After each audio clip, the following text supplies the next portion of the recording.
Muy buenas noches, mis queridos estudiantes. Esta cápsula digital va encaminada justamente a hablar sobre la última temática que quizás nos hacía falta para completar el ciclo de nuestro programa, y es lo que hemos llamado la protección o inmunidad diplomática.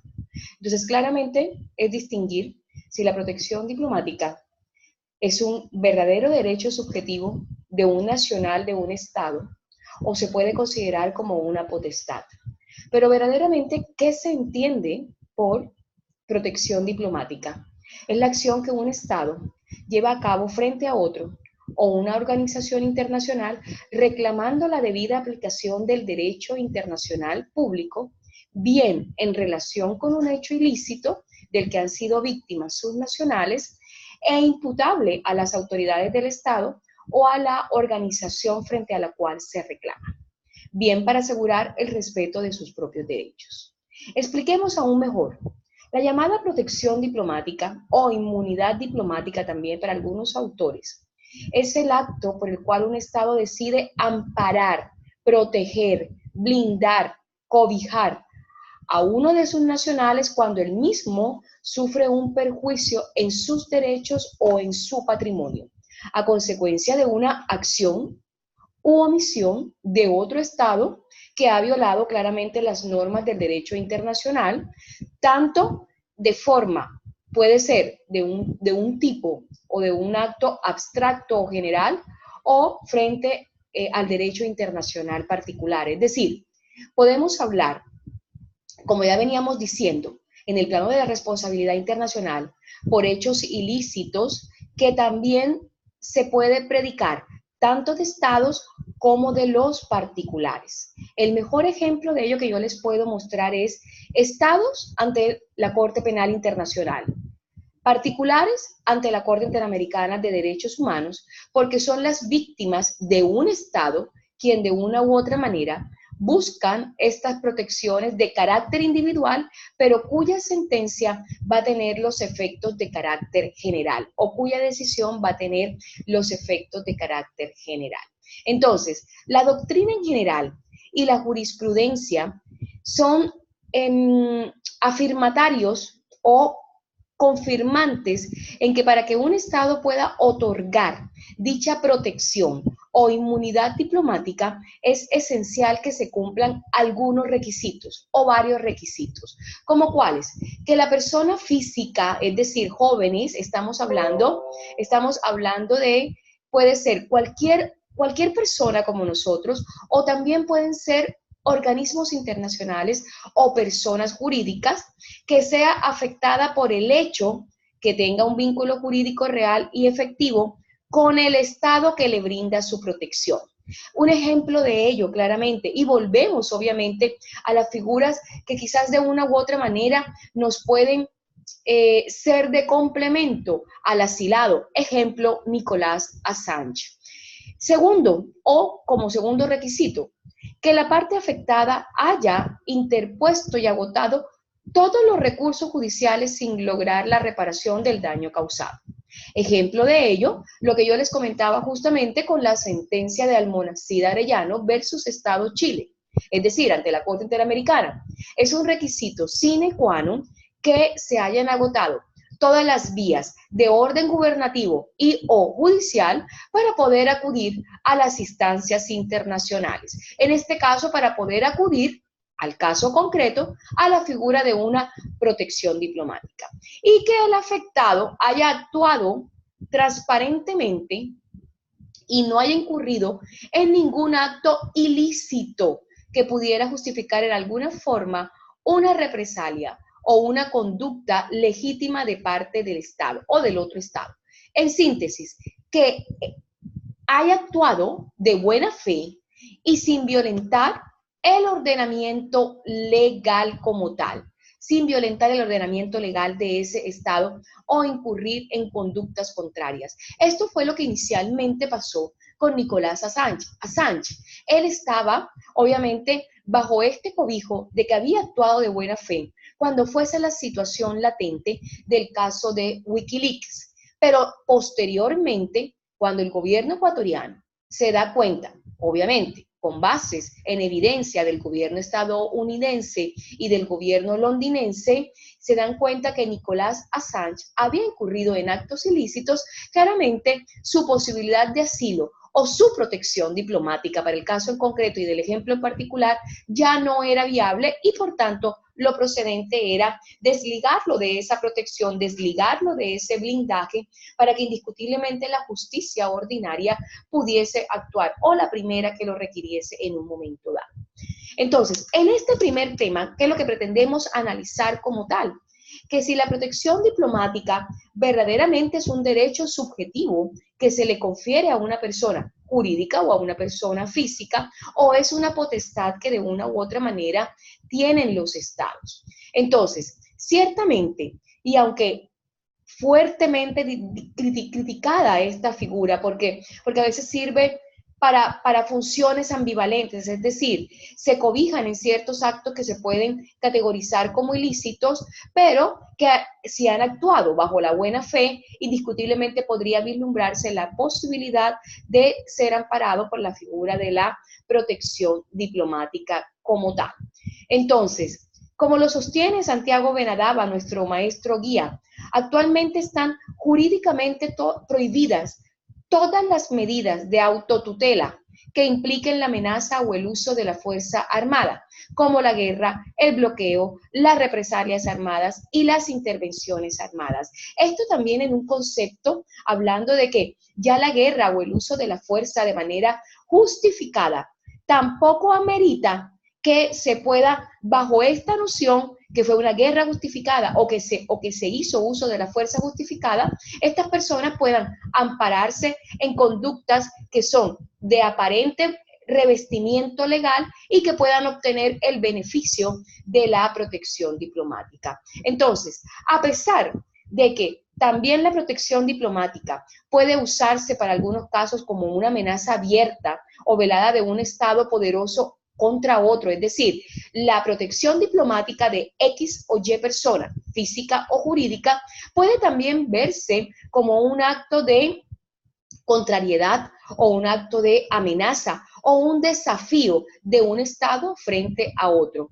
No legitima en ningún caso el uso de la fuerza armada o el uso de la guerra, lo cual de todas maneras, si nosotros nos vamos obviamente a legislaciones de carácter internacional, lo tenemos contemplado en la Carta de San Francisco en su artículo número 2, a donde solo puede ejercerse el ejercicio de la fuerza armada con autorización o mandato del Consejo de Seguridad de las Naciones Unidas. O sea, fíjense que es tan importante y tan conexo el uso de la fuerza y el uso de la figura de la protección diplomática, porque en algunos casos el uso de la fuerza, el uso de la guerra o del concepto bélico son justificables para a posteriori pedir la protección diplomática. La denominación de la protección diplomática obedece al hecho de que la misma se ejerce por medio de las misiones diplomáticas o misiones consulares, es decir, me explico mejor, a través de la embajada o los referidos consulados de cada estado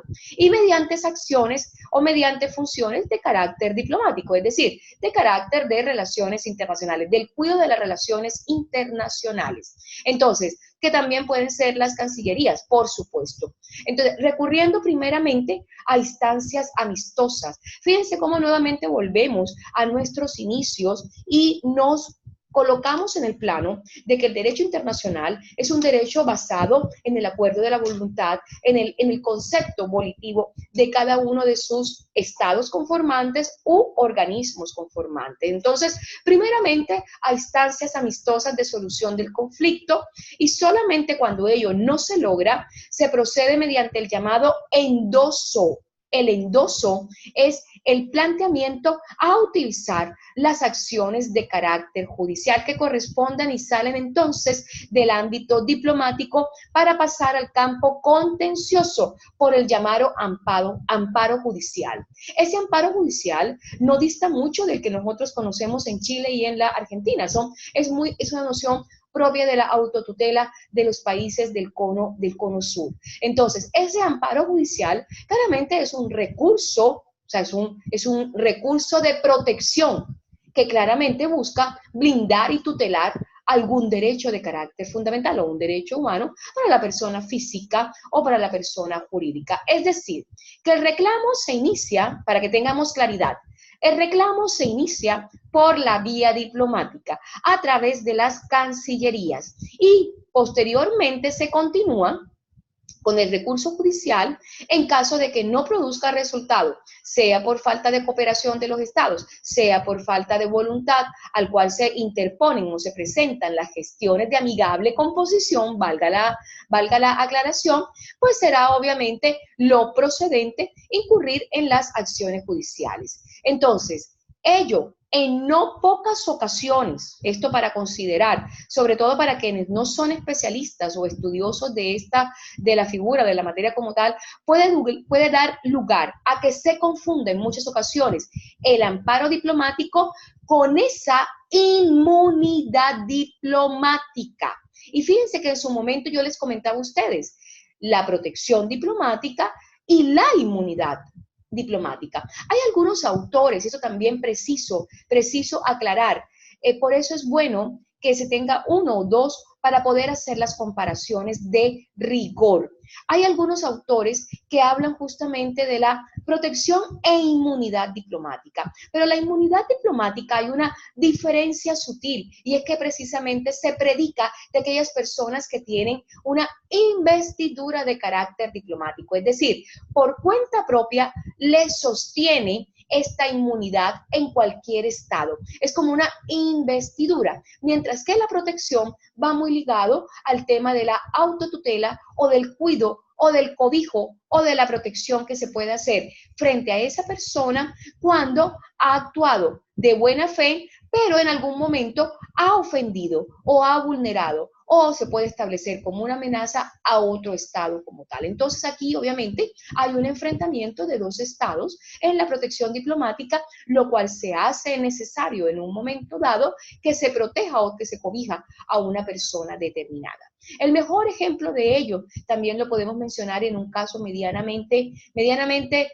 presente y medianamente futuro, porque es la realidad actual, y son las personas que pertenecen a los organismos al margen de la ley o a los organismos terroristas, por así decirlo, que en algunas ocasiones cometen también estos actos ilícitos y piden como una especie de protección o asilo. Entonces, claramente hay que tener muchísimo cuidado con estas figuras como tal. ¿Por qué? Porque puede ser una figura que se le puede dar un mal uso y hay que tener una claridad específica de los requisitos como tal. Y el elemento de la buena fe es sumamente crucial.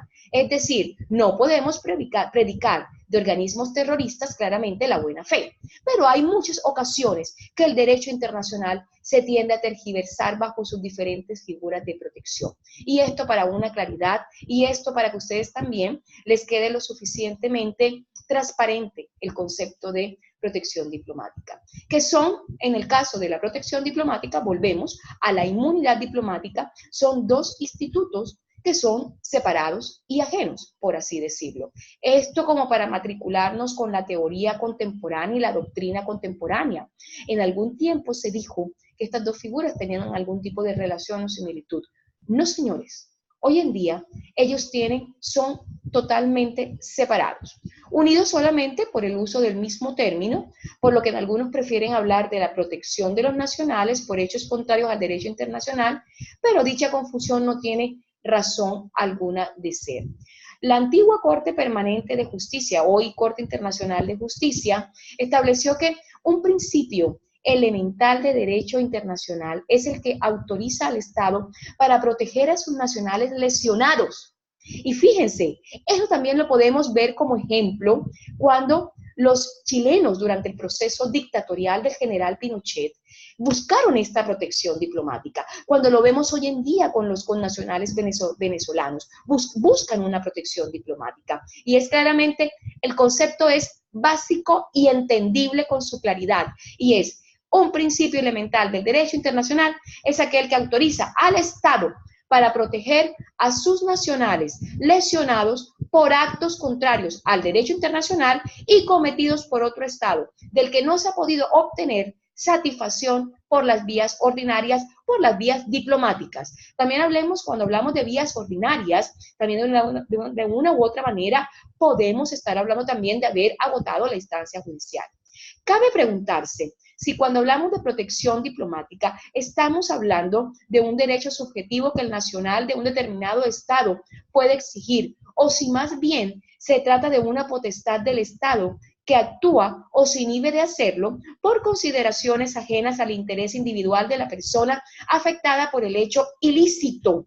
Entonces, en otros términos, si estamos en presencia de un hecho reglado que el privado puede exigir o que la persona física puede exigir, o se trata de simplemente un acto discrecional de un Estado sujeto solo a consideraciones de oportunidad por parte de la autoridad pública. Y estas consideraciones de oportunidad por parte de la autoridad pública pueden ser lo que también hemos conocido como los shows mediáticos en los planos internacionales. Y eso lo vemos mucho con el dictador actual, Nicolás Maduro. Y lo vimos en su momento porque es propio también de las dictaduras con el general Augusto Pinochet.